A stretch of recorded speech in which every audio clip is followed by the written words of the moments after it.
Hello, lovelies. Um, I have a confession to make. I actually haven't been dating very long, only maybe about a year or so. And before that, I was actually married for about 25 years. So coming out as trans meant actually entering the dating scene again. And for me, it actually meant dating a different gender. Yeah, I was married to a woman for like 25 years, with her 30 overall. So, my experience with men was pretty much zero.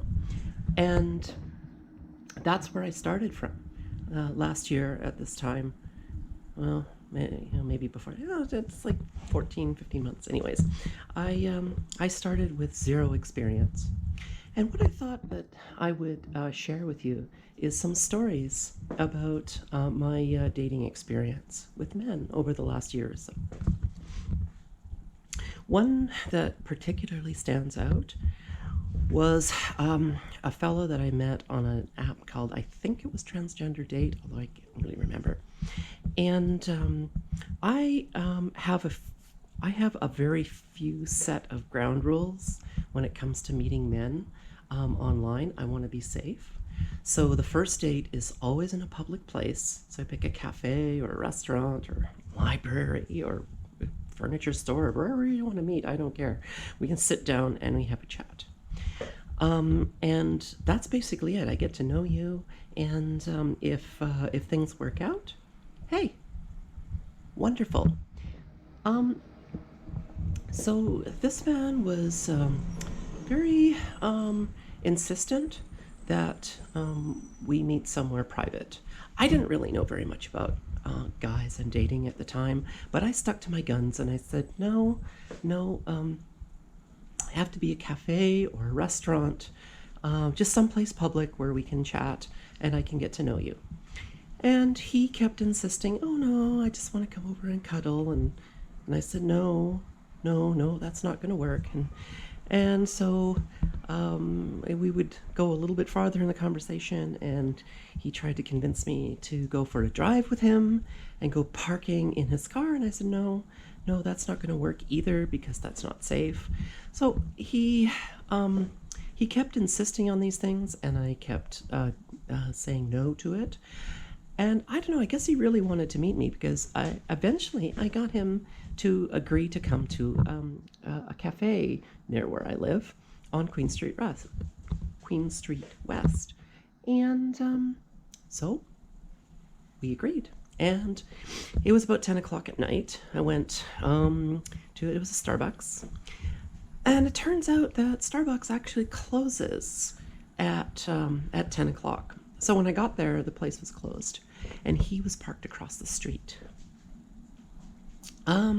So I get out my phone, and I text him, and I say, hey, sweetie, real sorry about this. Looks like the Starbucks is closed. Why don't you just, park your car, and we'll go for a walk down Queen Street. It's a nice night. There's plenty of places we can go. And he says, no, just come over, to the car. So, here I am. I'm really kind of stupid. So I did that. And he rolled down the window on the passenger side, and I leaned in. Yeah.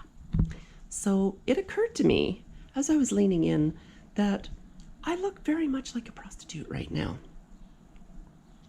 And I said as much to him, and he seemed sorry for that. Oh, I'm so sorry that I made you look like a prostitute, Bobbi. And I said, well, it kind of happened. So maybe what you could do is just like get out of your car right now, and we could go walking down Queen Street. And he was insistent that he would not get out of his car, that he wasn't feeling up to walking around or sitting in a noisy bar room. And I went, well, I mean, it's not really very noisy on the street. We can just walk and try to find a quiet place. And he just kept going, no, no, no, I'm not getting out. I told you I'm not feeling very well. I don't want to walk. I don't want to be in a crowded place. And I went, finally, I just said, all right, sweetie, I guess I'm gonna start walking that way down Queen Street, and see you later. And he went, yeah, maybe, maybe things will be better in the morning. I'll call you in the morning, okay? And I just went, okay, sure, all right. Yeah, you do that. I started walking down Queen Street in a daze, and I pulled out my phone and I started talking to my girlfriends, and they helped me through it. It wasn't, it wasn't. It was totally awful. I'll be honest. I was in a complete. I was a mess. This was one of the worst experiences that I had ever had, and I really didn't know how to handle it. They finally talked me down, and I went home, and I blocked this man from all my social media and my phone numbers. So no, I did not hear from him the next day, because there's no way he could get in touch with me. That, lovely, is probably one of my worst experiences. It was very short, thankfully, but it really gave me a crash course in how men treat women that they meet on these dating apps.